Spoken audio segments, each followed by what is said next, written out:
About 5 years ago, Google started this interesting experiment. They wanted to figure out how to build the perfect team. And so what they did is they started collecting huge amounts of data about all the teams within Google. And their initial hypothesis was you can make teams better by putting the right people together, right? If you have some introverts and some extroverts, or maybe you have people who are friends away from the conference room, or maybe you need strong leaders and followers, but who you put together, they figured, is the way to build the perfect team. That's the thing you want to control. So they collected all of their data, they spent millions of dollars and years looking at this stuff, and they couldn't find any correlation between who was on a team and whether that team was effective or not. So they decided to start looking at this question in a completely different way. They started focusing, instead of who is on the team, they started looking at how the team interacts. We've all felt this before, that maybe away from a team setting we're really outgoing, but then when we sit down we kind of are more sedate because that's how the team behaves. Or maybe there's a group norm that it's okay for people to interrupt each other. Or maybe it's the alternative, that the group norm is that everyone takes turns talking, or you stay on the agenda, or you start the meeting by gossiping. Groups develop these unwritten rules, and that's how they function. And it turns out those group norms, that was the thing that determined whether a team was successful or not. In particular, there were two norms that seemed to have a huge influence on whether a team could work together and really become productive. The first was what's known as equality in conversational turn-taking.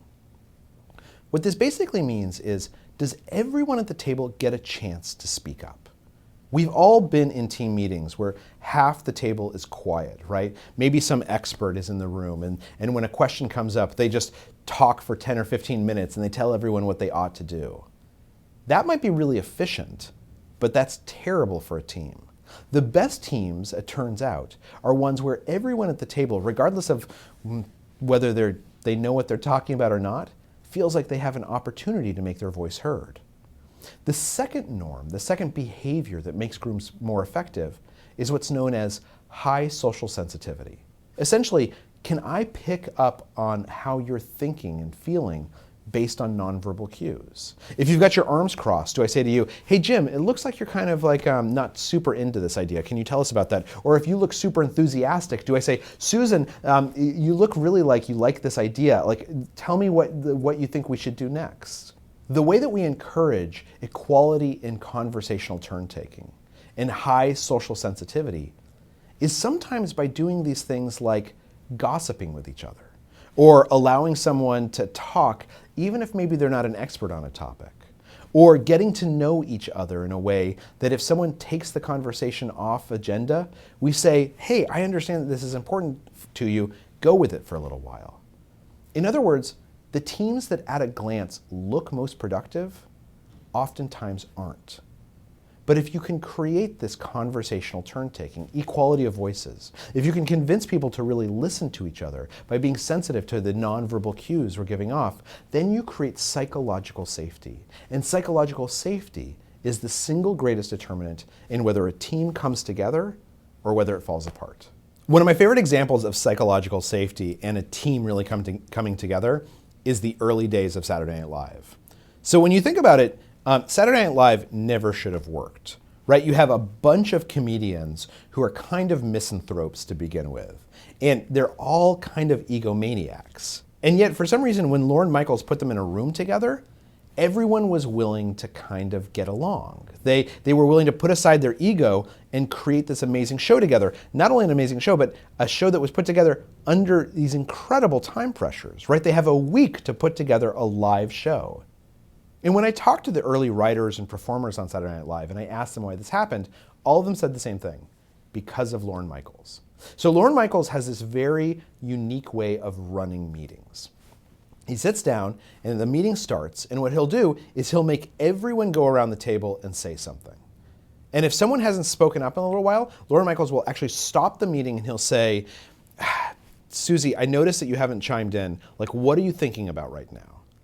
And if somebody looks upset, if an actor looks like he's having a bad day, or a writer sort of seems like they're pissed off, Lorne Michaels will again stop the meeting and he'll actually take that person out of the room and he'll say, look, it looks like something's going on that's bugging you. Like, let's talk about it.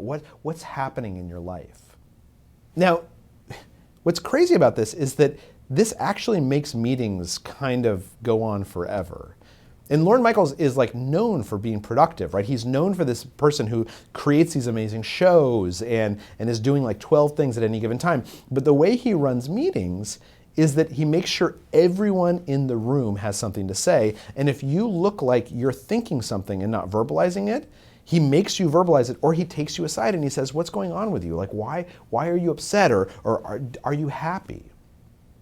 What Lorne Michaels does is he creates psychological safety. He's like a master of creating psychological safety. And as a result, he's able to take all these huge outsized egos and all these actors and writers who are comedians, and so almost by their very nature, they hate other people. And he's able to bring them all together into this cauldron of pressure of creating a live television show in a week, and it all works out. But it's because he creates an environment that feels safe, where everyone feels like they can speak up and they feel like everyone else is genuinely listening to them because they're sensitive to all the cues that they're sending.